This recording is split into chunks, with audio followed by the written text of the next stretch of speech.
감사합니다. 하나님 말씀 보겠습니다. 마가복음 6장 30절부터 44절까지 말씀을 한 목소리로 함께 받들어 보도록 하겠습니다.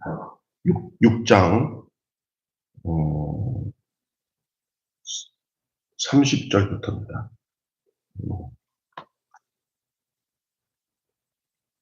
마가복음 6장 30절. 성경을 다들 찾아서 마가복음 6장 30절부터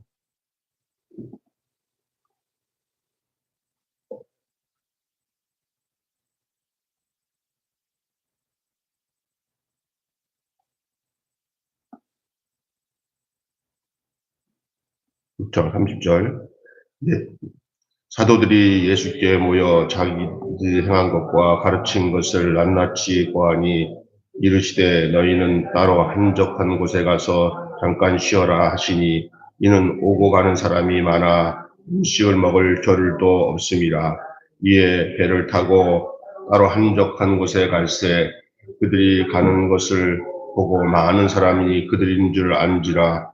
모든 고을로부터 도보로 그곳에 달려와 그들 먼저 갔더라. 예수께서 나오사 큰 무리를 보시고 그 목자 없는 양 같으심을 인하여 불쌍히 여기사 이에 여러 가지로 가르치시더라. 때가 저물어 가매 제자들이 예수께 나와 여짜오되 이곳은 빈들이요 날도 저물어 가니 무리를 보내어 두루 촌과 마을로 가서 무엇을 사 먹게 하옵소서.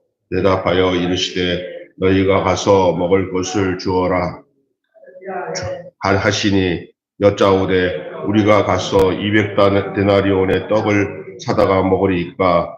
이르시되 너희에게 떡 몇 개나 있는지를 가서 보라 하시니 알아보고 이르되 떡 5개와 물고기 2마리가 있더이다 하거늘 제자들에게 명하사 그 모든 사람으로 때를 지어 푸른 잔디 위에 앉게 하시니 때로 100명씩 또는 50명씩 앉은지라. 예수께서 떡 5개와 물고기 2마리를 가지사 하늘을 우러러 축사하시고 떡을 떼어 제자들에게 주어 사람에게 나누어 주게 하시고 또 물고기 2마리도 모든 사람에게 나누심에 다 배불리 먹고 남은 떡 조각과 물고기를 12바구니에 차게 거두었으며 떡을 먹은 자는 남자는 5,000명이더라. 아멘.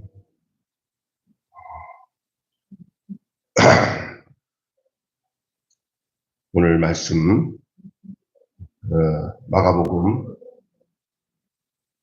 6장 30절부터 44절 말씀으로 예수의 나라, 앞절의 내용은 우리가 토요일 아침 본문 통해서 헤롯의 나라에 대해서 말씀드렸습니다.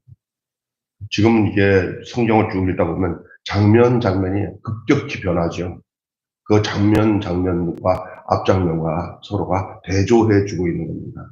그러니까 헤롯의 나라, 세상 나라죠. 권력과 어떤 세상 욕망으로 가득 차 있는, 탐욕으로 가득 차고 있는 헤롯의 나라, 이 세상 나라. 지금 우리는 헤롯 나라에 살고 있는 거죠. 우리가 말은 헤롯이라고 하지만 지금 우리에게 눈에 보이는 이 세상의 모든 권력 싸움이나 이런 거 다 헤롯의 나라에 속한 거죠. 그리고 또 한 장면은 또 뭐를 바뀌냐면은 예수의 나라. 근데 그 내용에는 서로가 잔치가 연결돼 있어요. 잔치. 헤롯의 잔치에는 자기들이 막 고관 계시를 다 모아놓고 상체를 놓고 막 흥청흥청 술 마시면서 막 만회를 열어놓고 춤판을 열어놓고 막 자기들의 세상적인 즐거움을 추구하고 있는 헤롯의 나라의 장면을 성경은 마가는 지금 얘기하고 있어요. 그러다가 그 다음 장면이 오늘 장면은 또 갑자기 예수의 나라로 바뀌어지는데 거기도 한바탕 잔치가 벌어집니다. 그런데 헤롯의 잔치와 예수의 잔치의 정말 정반대의 그 비교의 모습을 우리는 보게 돼요. 여러분 성경을 볼 때 그런 장면 파악을 해보는 것이 참 유익합니다. 그래서 지난번 헤롯 나라에 대한 얘기를 할게요. 오늘은 예수 나라로 장면이 바뀌잖아요. 여러분, 그리스도인은 헤롯의 나라, 다시 말해서 이 땅에 거주하지만 예수의 나라에 속한 사람입니다. 어떤 사람들이 이러잖아요. 우리는 육도 있지만 예수로 말미암아 살아난 영을 가지고 있는, 거듭난 하나님의 자녀인 그 다시 태어난 영을 가지고 있는 사람인데 육체를 가지고 있어요. 그게 똑같은 거예요. 우리는 세상에 살지만 세상의 지배권에 살면서 더 중요한 뭐예요? 저 영혼의 나라. 다시 말해서 하나님 나라. 오늘 헤롯 나라와 예수 나라를 아주 적나라하게 비교하고 있습니다. 앞본문에 나왔던 헤롯 나라의 모습에는 잔치를 통한 죽음의 나라가 형성되고 있어요. 그러나 오늘 나라는 뭐냐? 장소가 왕궁이 아닙니다. 빈들입니다. 빈들입니다. 오늘 예수의 나라의 잔치가 어떻게 이루어져 나가고 있는지를 오늘 말씀으로 나누겠습니다. 그래서 우리는 그리스도인으로서 헤롯의 나라에 속하면서도, 다시 말해서 이 땅에 거주하면서도 예수 나라에 속한 사람들, 하나님의 백성, 하나님의 자녀인 것을 여러분 알고, 예수 나라는 화려한 궁궐이 아니라 빈들, 다시 말해서 광야에서 펼쳐집니다. 그래서 여러분, 예수 믿고 구원받은 사람들은 왕궁에다가 초점을 두고 사는 사람들이 아니라 광야에다가 마음을 두고 살고 광야 생활이 시작되는 것이 그리스도인의 삶인 줄로 믿습니다. 특별한 사람만 배불리면서 의로운 자를 희생시키는 잔치와 달리 이 빈들의 잔치, 이 광야의 잔치는 모두가 함께 먹고 즐거워하고 그리고 모두가 넉넉하게 다 배불리 그 잔치에 참여할 수 있는, 그리고 그 잔치 후에 나타난 그 영적 부요함과 그 만족감은 누구도 막을 수 없는 그러한 아름다운 결과를 우리는 본문을 통해서 보게 됩니다. 우리가 이 전 장면, 오늘 어제 아침, 토요일 아침 본문의 장면에 보면은 목자, 다른 말로 왕이라고 할 수 있어요. 목자가 자기 양을 먹이지 않고 에스겔서 34장 8절 말씀처럼 오히려 잡아먹습니다. 목자가 양을 지켜야 되는데 목자가 양을 지키고 양을 돌보는 게 아니라 목자가 양을 잡아먹습니다. 이리와 늑대보다 더 악랄한 게 왕이에요, 왕. 근데 그게 목자예요. 여러분, 목자는 양을 돌보는 것이 목자예요. 자기 목숨을 내어주기까지 양을 지키는데 이리가 하는 짓을, 사자가 하는 짓을, 곰이 하는 짓을 법적으로 그냥 목자가 양이 돼가지고 목자가 양을 잡아먹는 포악한 그 짓을 행합니다. 이 세상 죄 많은 곳에서 보호받아야 할 성도들을 도리어 그 보호한다는 빌미로 가지고 그 목자가 그 보호받을 그 영혼들을 유린하고 겁탈하고 살을 뜯어먹고 뼈를 추려서 고아먹고 그렇게 한다고 생각하니 얼마나 불행합니까? 그게 에스겔서 34장 8절에 도리어 왕이 자기 백성을 잡아먹는 거예요. 목자가 자기 양을 먹는 거예요. 그러니 우리 예수님은 그 당시의 상황이 바로 그런 형편이었던 것을 보면서 이렇게 말씀하셨어요. 목자 없는 양이 백성이라는 거예요. 저희 백성들 보며 정말 가슴 아파하며 목자가 없는 양이다라고 말하고 있습니다.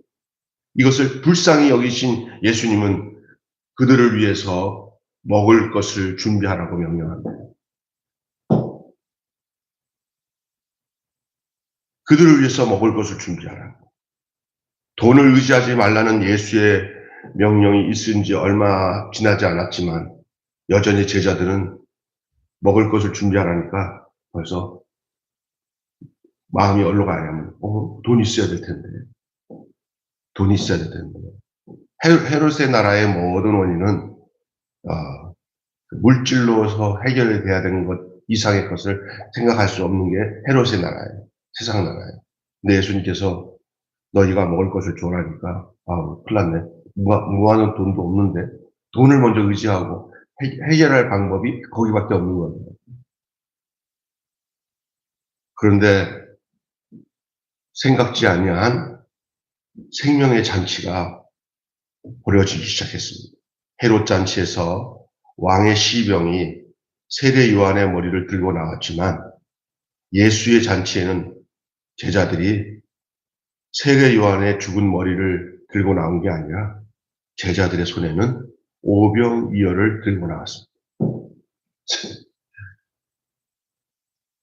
헤롯 잔치의 결론은 세례 요한의 머리요, 죽음의 현실이 나타났지만, 예수의 잔치는 장소가 궁궐이 아니고 빈들이요 광야였지만, 거기에서는 제자들의 손에 들고 예수님 옆에 갖다 놓은 곳, 저들이 헤롯의 시위병들이 헤롯에게 갖다 놓은 것은 사람의 목을 벤 아주 비참하고 포악한 그 형태의 모습이 뭐야? 세례 요한의 목을 쳐가지고 쟁반에 담아갖고 세례 요한에 갖다 준 잔치가, 그게 헤롯의 나라의 모습이에요.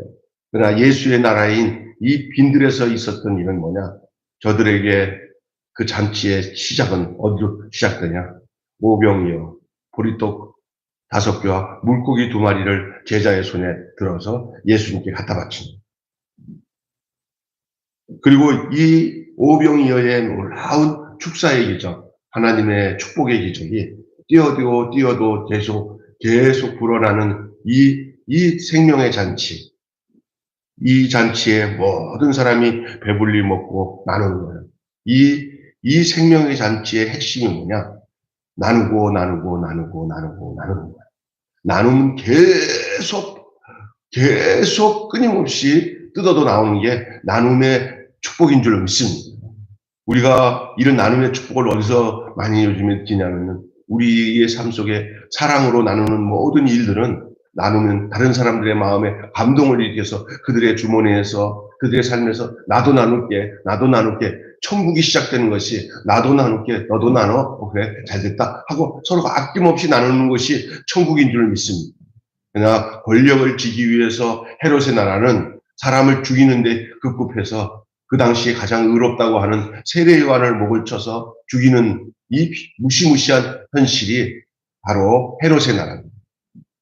예수의 나라와 헤롯의 나라의 이 비교를 여러분 본문을 통해서 볼 수가 있잖아요. 세례 요한의 머리를 쟁반에 들어가지고 헤롯에게 바치는 행위와 어린아이의 보리떡 5개와 물고기를 받아가지고 예수님께 바치는 행위가 얼마나 비교가 됩니까? 한쪽에는 죽이는 잔치요, 한쪽에는 생명이 계속 번식되고 나눔의 극치를 누리는 이런 놀라운 역사가 일어나게 되는 거예요. 뛰어도 끝이 없이 불어나서 또 떡이 띄어지고 생명의 떡이. 배불리 다 먹고 남자 장정만 해도 5,000명이 되었더라. 그렇게 얘기하고 있습니다. 이 헤롯의 잔치, 이 헤롯의 나라는 생일날 죽음의 잔치를 벌였지만, 오늘 나오는 이 예수의 나라, 이 빈들에서의 생명의 잔치는 광야에서 모두를 배불리고 살리는 생명의 잔치가 벌어지게 된 것입니다. 여러분, 이 푸른 초장, 이 풀밭, 빈들이죠. 이 풀밭이 된 이 광야의 모습을 보십시오. 여러분, 쉼을 가질 수 없고 배가 고팠던 이 빈들, 광야라고 할 때 우리가 뭐냐면 배고픈 곳이 광야예요. 어디 하나 기적적인 하나님의 돌보심이 없으면은 먹을 수 없어요. 이스라엘 백성들이 광야에 갈 때 어디서 먹을 것이 없으니까 하나님을 바라보고, 하나님, 우리가 이 광야에 있습니다 그럴 때 우리 하나님께서 저들의 간절한 그 소원을 들어주신 게 뭐냐면, 하늘에서 아침마다 매일마다 내리는 뭐였어요? 만나였어요. 이렇게 과자 같은 재료래요. 이 만나가. 그걸 거두다가 볶아 먹고 이렇게 해서 가루처럼 만들어가지고 먹는, 그러니까 하나님이 내려주신 곡식이잖아요. 양식이죠. 그것을 6일 동안은 뭐 해도 되는데, 안식일 날은 가져가면은, 나중에 그게 뭐가 되냐면은, 뭐가 돼요? 막 좀이 나고, 벌레가 나서 먹을 줄 못할 그런 얘기를 하잖아요. 그러니까, 그냥 일용할 양식이에요. 그때그때만 가져가야 되지, 욕심 부려가지고 더 가져오면 다 상한다는 거예요. 이거 우리가 보면은, 우리가 포드 정책이랑 비슷한 것 같아요. 많이 갖다 놓으면, 안 되고, 그때마다 그냥 빨리 해치우는 거예요. 다 뒤거 생각하지 말고. 마음속에 조금이라도 이걸 챙겨야지 하고 모아놓으면은, 예, 특별히 먹는 부분들, 생물 같은 먹는 부분들은 나중에 다 상해서 괜히 쓰레기만 만들고 더 어려워져요. 후딱 유통기한 전에 다 나누는 이 정책이 아마 이 성경에 나오는 일용할 양식이 아닌가, 만나의 특성이 아닌가 생각이 됩니다. 하여는 그것을 우리는 기억해 볼 때 이스라엘 백성이 광야에서 하나님께서 먹이고 입히셨어요. 그들의 그 광야, 이 사막 같은 곳이 쉴만한 푸른 초장으로 변했다는 거예요. 목자 없는 우리가 참된 목자를 만나니까 나타난 현상이에요. 결국 문제는 뭐냐? 우리의 목자가 누구냐에 따라서 우리의 삶의 현실의 결과가 달라진다는 거예요. 마귀가 이 세상 신이 우리의 목자가 되면 우리를 잡아먹을 겁니다. 우리 안에 있는 욕망 때문에 우리가 죽습니다. 그래서 여러분, 이 세상 목자가 뭡니까? 이 사탄이 아닙니까? 우리 안에 욕심을 일으키는, 예? 우리는 참 목자 못 만나면 사꾼 목자에게 이끌려가요. 그게 누굽니까? 이 땅에서 경제적인 원리로 사람을 이끌어가는 모든 세력들은 그 배후에 악한 영인 사탄이 존재하고 있다는 것을 알아야 돼요. 그래서 서로 치고받고 싸우고 사기치고 그러다가 망하는 거예요. 그러나 참된 목자 예수를 만난 당시의 이스라엘 백성은 그 빈들에서 모두 하늘에서 내리는 하나님의 말씀과 더불어 또한 그 예수 그리스도로 말미암아 나타나는 놀라운 축사의 기적으로 저들에게 실컷 배불리 그 떡과 고기를 먹고 남은 것이 12광주리가 남는 놀라운 역사를 우리는 보게 됩니다. 우리 예수님은 백성을 쉴 만한 물가와 푸른 초장으로 인도하시는 분입니다. 그래서 시편 23편에 그 예수의 모습을 그 하나님, 우리 여호와 하나님이 행하시는 모습으로 그대로 표현하고 있어요. 그리고 예수님도 그랬어요. 나는 선한 목자라. 선한 목자는 양들을 위해서 자기 몸을 버리지만은, 그 요한복음 10장에, 그러나 사꾼 목자는, 진짜 목자가 아니기 때문에, 위기 상황이 있으면 양들 다 버리고, 양들이 다 짐승에게 잡혀 먹어도 지 살겠다고 도망가는 것이 사꾼 목자다라고 말씀하시잖아요. 근데 이 시편의 목자여 생활을 했던 다윗은 자기의 진짜 목자이신 여호와 하나님을 이렇게 시로 노래를 했습니다. 여호와는 나의 목자시니 내가 부족함이 없으리다. 저가 나를 푸른 초장에 누이시며 쉴만한 물가로 인도하시는구나. 할렐루야. 그분이 바로 우리 주님. 근데 오늘에 있어 우리 예수님도 오직 우리 안에서 우리의 목자가 되셔서 우리의 근원적인 영혼의 문제뿐만 아니라 우리의 삶에 이러한 놀라운 역사를 이루어 주시고 우리로 풍족하고 풍성한 잔치의 삶, 생명의 잔치의 삶을 허락하시고 성령께서 오늘도 그렇게 우리를 인도하시는 줄로 믿습니다. 종말에 이루어질 풍성한 잔치가 광야에서 이루어지고 있습니다. 결론을 맺고 마치겠습니다. 풍요의 시대에는 교회가 하나님 나라를 드러내기가 쉽지 않아 보입니다. 우리가 이런 말씀을 하다 보면 목사님 현실이에요? 이 세상에요? 돈 없으면 못 살아요. 그리고요 그냥 사람 진짜 사람이 아니에요. 돈 가지고 사람 유린하기도 하고요. 없어 봐요. 사람이냐 막 너 죽고 나 죽고 죽자 하고 그러잖아요. 근데 정말 그 천국을 묘사하는 하늘나라의 모습을 어떤 사람이 본 것을 얘기했던 것은 정말 지금 또 얘기해도 좀 맞는 얘기 같아요. 어떤 분이 일단 그 천국에 갔는데 두 광경을 봤다고 하면서 하는 얘기인데 이건 지어내는 얘기 같기도 하면서도 그냥 그 안에 일리가 있어요. 또 저는 실제로 그렇다고 또 믿고 싶어요. 왜냐? 아, 환경은 똑같은데 천국은 뭐 막 해고 똑같은 잔치상에서 막 기쁘고 즐겁고 서로가 부족함이 없어요. 왜 그런가 보니까 천국이나 지옥이나 잔치상은 똑같은데 숟가락 크기가 다 똑같대.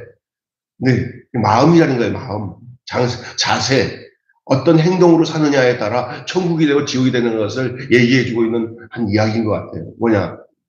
천국은 어떤 모습을 보여주고 있냐면은 전부 다 손은 사용할 수 없고 손 길이만큼의 길이인 수저만 써서 이 많은 맛있는 음식을 먹고 서로가 나눠야 되는데 아이고 지옥에서 다 그 일을 하는 사람이 다 굶어 빼짝빼짝 맞고 이쪽에서는 뭐 그쪽에서는 서로 막 살기가 돌아 서로 죽일 듯이 자기밖에 못 보니까. 근데 천국은 그게 아니라 자기를 안 보고 다른 사람을 보면서 그 사람 떠먹여 주기 바빠. 그래서 아 하고 들으시면 그러면 그쪽에는 힘을 얻어서 자기도 이렇게 해가지고 그러면 자기도 입 벌려봐. 아니 서로 하다 보니까 하면서 서로 재밌으니까 웃고 웃음도 잔치 음식도 그럴 때마다 계속 음식은 계속 나오는 거야. 근데 이 지옥의 현실은 뭐냐 똑같은데 음식 앞에서 이 긴 수저를 가지고 남을 볼 수 없는 곳이 지옥이야. 남을 볼 수 없고 자기밖에 못 보니까 떴어. 먹을 때마다 등 뒤로 넘어가는 거야. 그러면서 깨닫지를 못해. 줄 생각을 못해. 그러다 보니까 음식은 점점 썩어가고 그냥 완전히 죽는 거예요. 그 지옥의 현실이. 여기서 여러분이 깨닫는 거 보세요. 아, 원리가 간단하구나. 풍성한 생명의 잔치는 불쌍히 여기면서 남을 먼저 생각하고 이렇게 나누는 이 오병이어와 이 떡을 떼서 저들에게 나누는 것은 이 오병이어가 상징하고 있는 게 바로 이 오병이어가 예수님이에요. 예수님의 살이요. 나중에 인류를 위해서 자기 생명을 주신 생명의 떡이신 예수님이 자기를 띄어서 모든 사람들에게 먹일 때마다 그것을 먹은 사람마다 나도 띄어야지 하고 예수의 살을 먹은 사람도 자기도 또 띄는 거예요. 또. 그래서 그 생명이 계속 그리스도의 그 생명의 떡을 먹은 사람들마다 삶의 양식과 가치관과 생각이 달라지며 생명의 잔치에 머물지만 헤롯의 나라는 자기밖에 몰라요. 그러니까 세례 요한 목을 치잖아요. 자기밖에 모르니까. 그거 보세요.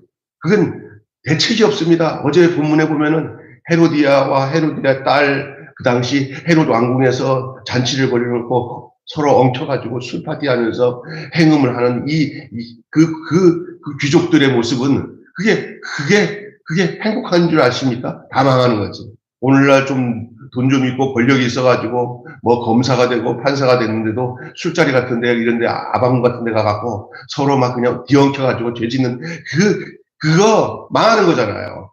그거 깨닫지를 못해요. 이게 우리가 죽는 일이라는 생각을 못하고 우리가 소위 세상에서 성공한 사람이라고 착각하며 죽음의 길로 갔잖아요.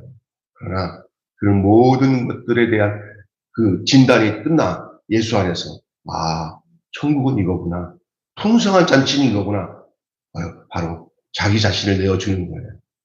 이 어린아이가 보리떡 5개가 물고기 2마리와 보리떡 5개를 빼앗긴 것 같았지만 그 조그만 그 음식이 번져가지고 오병이어의 기적을 일으키면서 수많은 사람들을 먹이는 이 잔치의 모습이 오늘 우리가 큰 것을 주님께 바치라는 거 아니에요. 내 작은 재능이나 내 작은 것 주님 앞에 드려질 때 이게 풍성한 생명의 잔치가 된다는 거예요. 오늘 우리가 뭐 큰일이 아니라도 주님 앞에서 더불어 살아야지 하고는 이웃을 돕는 마음에 그 진실의 마음에 우리의 섬김과 나눔의 삶이 수많은 사람들을 살리는 시작이 된다는 사실을 잊지 마시기를 주님의 이름으로 축원합니다. 아멘. 적은 무리여 누가복음의 12장 32절에 무서워 말라 이렇게 말씀하는 것을 되새기면서 적은 소유로도 광야를 푸른 초장으로 변화시킬 수 있다는 사실. 오늘 우리는 많은 것을 누리고 베풀어야 되지, 뭐가 돈 좀 많이 생겨야 착한 일을 해야지, 이런 게 아니라 그냥 내 일상의 작은 것들부터 우리가 이웃을 돌아보고 내가 그 사람을 나누고 섬기는 일부터 해나가는 일이 푸른 초장으로 변화되는 축복을 누리는 시작이 될 수 있다는 사실을 잊지 마시기를 주님의 이름으로 축원합니다. 한마디로 말씀 나누겠습니다. 예수께서 보이시는 나라는 헤롯 나라와 선명하게 대비가 됩니다.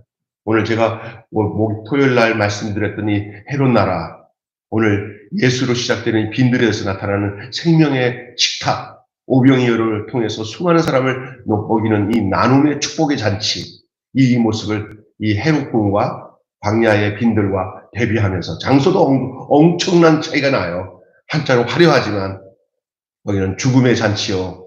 한쪽은 저기 소박하고 남들이 볼 때는 저런 데서 뭘 해. 하지만 그곳에서 5천 명을 먹이는 생명의 잔치가 이루어지는 모습을 우리는 보게 돼요. 여기에 천국과 지옥을 양쪽을 볼 수 있는 눈이 여러분에게 열려지시기를 바라고요. 그게 멀리 있지 않고 오늘 하루의 일상 속에서, 삶 속에서부터 시작된다는 사실은 예수 안에서의 삶은 우리에게 생명의 식탁을 주지만 예수밖에 권력을 탐하고 사탄에게 이끌려가서 이 세상에서 뭔가 무엇을 먹을까 마실까 입을까에 탐닉되어서 살아가는 사람들에게서는 이 헤롯의 나라에서 벗어날 길이 없어요. 여러분, 주님의 나라 안에 매어서 세상 환경은 헤롯 같은 삶을 요구하지만 거기에 매이지 않고 예수의 사랑에 이끌려서 그 나라의 삶을 온전히 이루어드려 사는 저와 여러분이 되시기를 예수님의 이름으로 축원합니다. 기도하겠습니다. 하나님 아버지, 어제 본문에는 헤롯의 나라였습니다. 오늘 본문은 예수의 나라였습니다. 어제 본문에는 그 왕궁에서 아버지 하나님이여 오만 가지 잔치를 벌이면서 결국은 그 최종적인 목적은 세례 요한의 목을 따는 거였습니다. 죽은 세례 요한의 목을 쟁반에다가 갖다가 헤롯에게 바치는 것이 그 잔치의 정점이었지만 오늘 잔치는 오병이어의 조그만 도시락 하나를 예수님께 바치는 것이 잔치의 정점이더라고. 그 결과는 무지무지한 축복의 풍성한 잔치가 열려지며 새로운 세계가 열려지는 나눔의 잔치, 풍성하게 번져지는 이 축복의 번식의 축복의 잔치, 이것이 세상에서는 전혀 생각할 수 없는 놀라운 하늘의 잔치, 이 잔치가 예수의 나라의 모습인 줄 믿습니다. 오늘 우리는 그 잔치의 맛을 알고 인생을 그렇게 살기로 주님께 이끌려서 여기까지 온 사람들인 것을 믿습니다. 앞으로도 우리는 빈들의 잔치, 이 광야의 식탁의 잔치를 누리며 살아가야 할 존재인 것을 잊지 않게 하시고 어렵고 힘든 사람들을 돌보며 나만 바라보면서 내 것만 먹겠다고 잔치를 배설한 사람들은 다 썩어지지만 나를 바라보지 말고 이웃을 먼저 바라보고 그들을 나누고 먹이는 이 오병이어의 잔치, 이 광야의 잔치가 바로 지금 우리가 살고 있는 삶의 내용이 되게 해 주시옵소서.